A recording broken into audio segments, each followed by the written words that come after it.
नमस्कार। हिंदी व्याकरण के मेरे YouTube चैनल पर आप सभी का हार्दिक स्वागत है। और आज हम अयादि संधि पढ़ रहे हैं।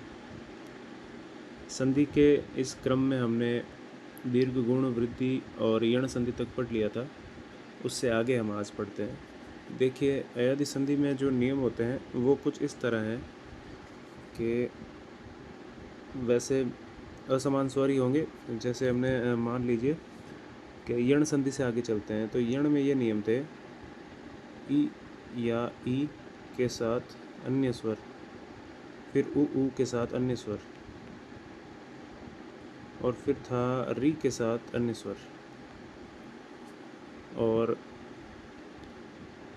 इनका जवाब जैसे कि ई के साथ अन्य स्वर आने पर य हो जाता था, उ के साथ अन्य स्वर आने पर व, और री के साथ अन्य स्वर आने पर र हो जाता था। ये उत्तर में आता था, ये इनका परिणाम होता था। अब देखिए, इससे आगे चलते हैं तो ई उ और री के बाद क्या आता है, ए ऐ और ओ औ।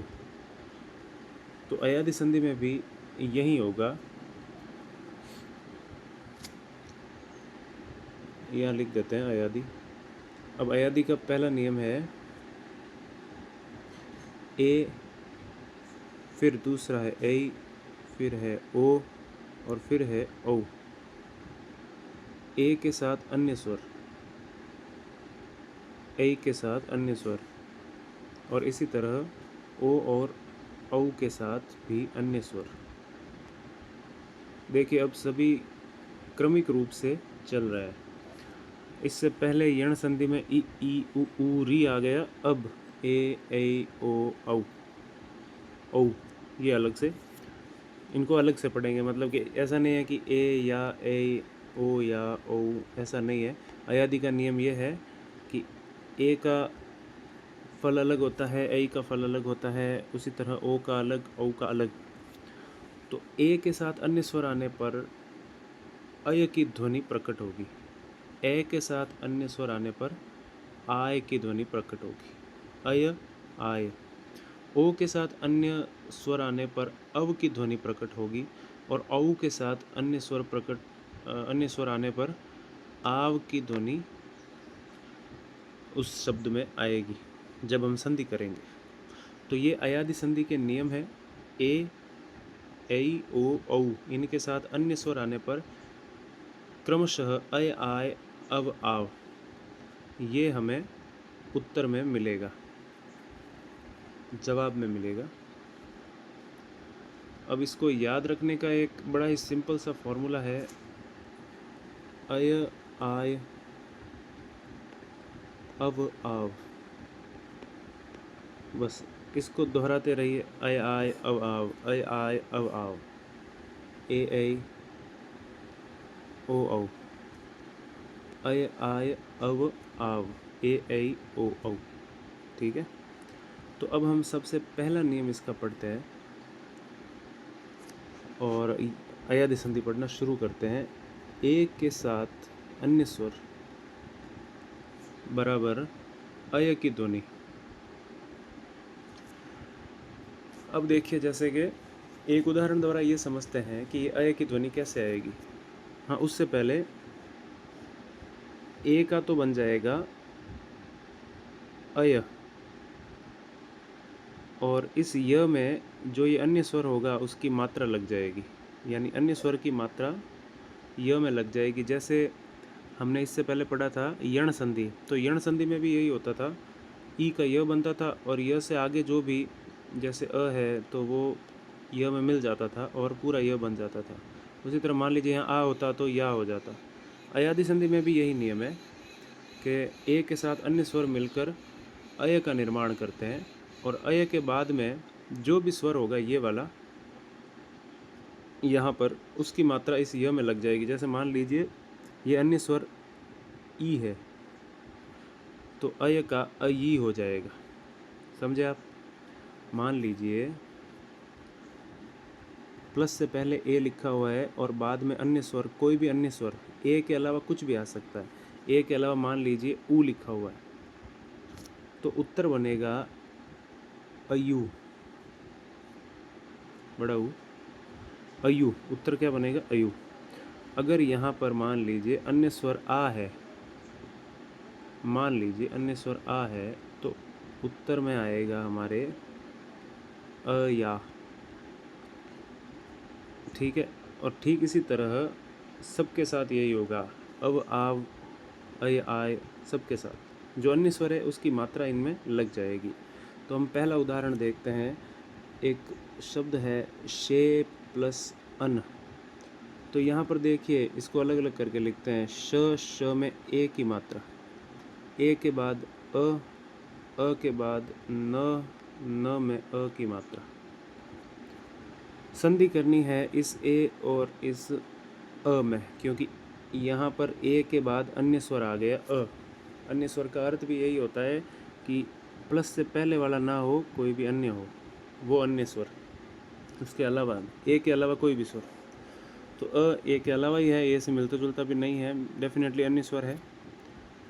अब देखिए नियम तो ये कहता है कि ए प्लस अन्य स्वर, ए प्लस अन्य स्वर। तो अगर ए के साथ ए आ जाए तो भी अन्य स्वर ही माने, क्योंकि नियम है, नियम के हिसाब से चलना है हमें, व्याकरण नियमों पे चलता है। तो अब हमें संधि करनी है ए और अ की। ए और अ मिलकर जैसा कि नियम है बन जाते हैं अय। य अभी पूरा आएगा, आधा नहीं आएगा। पूरा इसलिए क्योंकि य में अ की मात्रा लग गई, प्लस के बाद में जो अ है ये, इसकी मात्रा अय आय अय अब आव में जो पीछे जो भी होता है य या व, उसमें लग जाती।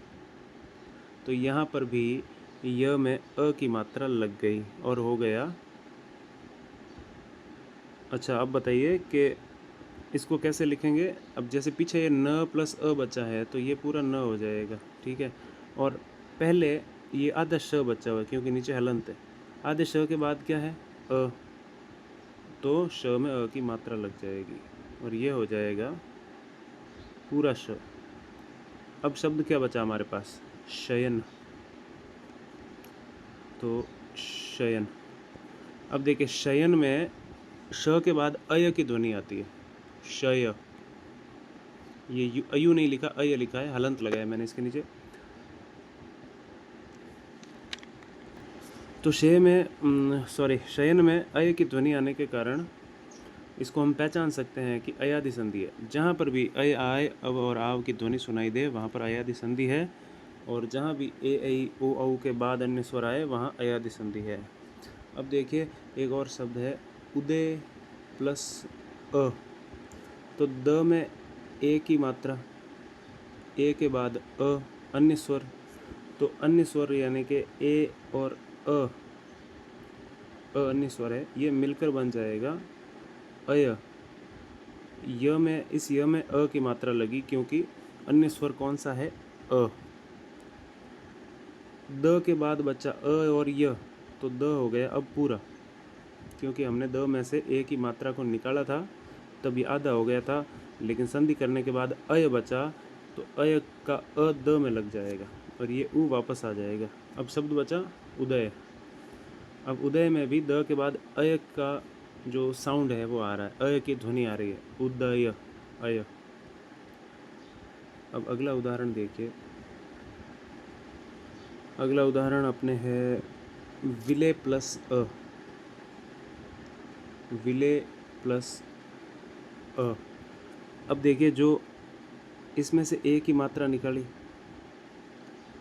और यहाँ वी लिख दिया और यहाँ पर ल लिख दिया, ल आधा क्योंकि ल में से ए की मात्रा हमने निकाल दी।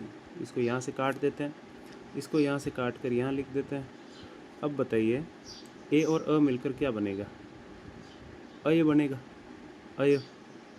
यह आधा आएगा या पूरा, अब यह पूरा आ जाएगा क्योंकि प्लस के बाद जो अ है वो य में लग जाएगा, उसकी मात्रा ही इसमें लगेगी। तो विल के बाद क्या बचा अय। यहाँ से हम कोष्टक हटाएंगे और ये ल जो आधा था वो पूरा हो जाएगा और विलय शब्द बन जाएगा। ठीक है, अब आगे देखिए एक और शब्द है विजय प्लस ई। वी को हमने ऐसा कैसा लिखा, ज में से ए की मात्रा निकाली तो ज आधा हो गया, ए की मात्रा को हमने यहाँ लिखा ज से हटाकर और बाद में ई। तो नियम है ए के बाद अन्य स्वर आएगा तो अय बनेगा, यह हलंत वाला। यह हलंत यानी यह आधा। यह पूरा कब होगा, जब प्लस के बाद वाला स्वर जो भी अन्य स्वर है, यानी कि ये ई, यहाँ पर ई अन्य स्वर है, इसकी मात्रा य में लग जाएगी। तो ए और ई क्या बनेगा, ई, य में ई की मात्रा। वैसे अय बनता है लेकिन यह आधा होता है। यह पूरा कब होता है, जब अगले स्वर की मात्रा इसमें लग जाती है। जैसे शयन में अन था तो अ की मात्रा य में लगी, उसी तरह विजय ई में ई है तो ई की मात्रा य में लग जाएगी और ये बन जाएगा। ये आधा ज के बाद अ है तो ये पूरा ज हो जाएगा, क्योंकि स्वर लगने पर कोई भी वर्ण पूरा हो जाता है। तो यहाँ पर विजयी हो जाएगा। ये हो गया आपका इसका अयादि संधि का एक और उदाहरण। अब हम इसका संधि विच्छेद करके देखते हैं। जैसे एक शब्द है नयन। नयन में अय की ध्वनि उत्पन्न हो रही है। नयन में अय की ध्वनि प्रकट हो रही है न के बाद, न य न। इसको अलग अलग करके लिखते हैं एक बार। न में अ की मात्रा, अ के बाद य में भी अ की मात्रा, और न में भी अ की मात्रा। अब पता लगे यहाँ पर अय कहाँ है, अय यहाँ पर है। जब अय है, जैसे कि इसको, हाँ ये वाला अय, तो अय कैसे बना होगा, मान लीजिए नियम में उल्टा चलते हैं। नियम था ए के बाद अन्य स्वर बराबर अय, ठीक है, अय। अब उल्टा चलते हैं, अय बराबर ए प्लस अन्य स्वर। तो जब ये अय है तो संधि विच्छेद करने पर यहाँ पर ए के बाद अन्य कोई स्वर आएगा, क्योंकि नियम में उल्टा चल रहा है। जब हम संधि विच्छेद कर रहे हैं तो हमें नियम में उल्टा चलना है। बाकी वालों को आप एक बार भूल जाइए, इस अ और य को याद रखिए। अ और य है तो दिखती बात है कि ए की मात्रा रही होगी पहले, तो हम न पर ए की मात्रा लगा देते हैं, ये। और पीछे बचा य के बाद य में किसकी मात्रा, अ की, तो प्लस के बाद क्या आ जाएगा, यहाँ पर अ ही रहेगा, ये रहा अ। ये हमने ऐसे लिख दिया अ, और अ के बाद ये न, इसको तो कोई छेड़छाड़ करनी नहीं है इसमें, ने प्लस अन। अब देखिए ये अ क्यों आया, क्योंकि य में अ की मात्रा थी। पहले हमने जब संधि की थी तब प्लस के बाद जो भी मात्रा होती थी वो हम य में लगा देते थे। जब हम संधि विच्छेद करेंगे तो य में जो भी मात्रा होगी उसको प्लस के बाद लगा देंगे, मतलब उल्टा चलना। समझ में आया आपको, कि पहले जो भी प्लस के बाद मात्रा थी वो हम य में लगाते थे, य को पूरा कर देते थे। अब य में जो भी मात्रा है उसको प्लस के बाद लगा दीजिए। जैसे हमने प्लस के बाद अ लगाया, क्योंकि य में अ की मात्रा है। अय का साउंड है तो ए की मात्रा होगी, आय का साउंड है तो ए की मात्रा होगी, अव का साउंड है तो ओ की मात्रा होगी, और आव का साउंड है तो औ की मात्रा होगी। उदाहरण के द्वारा हम समझ लेंगे इसको। एक और शब्द है, जैसे मान लीजिए चयन। चयन, च के बाद अय की ध्वनि प्रकट हो रही है। जैसे मान लीजिए हमने यहाँ पर च लिखा, च के बाद अय आ रहा है। य में किसकी मात्रा है, य में अ की मात्रा है, तो हमें प्लस के बाद इसी अ को रखना है, और उसके बाद है न। जब यहाँ पर अय है तो ए प्लस अन्य स्वर होगा, तो ए की मात्रा किस में लगेगी, इस च में लगेगी, क्योंकि च के बाद अय की ध्वनि है। तो ये हमने चे प्लस, ये य वापस नहीं आएगा, क्योंकि य तो जो भी फॉर्मूला है ए प्लस अन्य स्वर बराबर अ य आता है। तो जब हम फॉर्मूला को उल्टा करेंगे तो ए प्लस अन्य स्वर आएगा, अब यह वापस नहीं आएगा, ये यह हटा दिया। हाँ, तो प्लस के बाद क्या आएगा, जो य में मात्रा लगी हुई थी, य में अ की मात्रा, तो चे प्लस अन। यहाँ पर ये च हलंत नहीं है। हाँ, तो चे प्लस अन ये इसका सार्थक उत्तर होगा।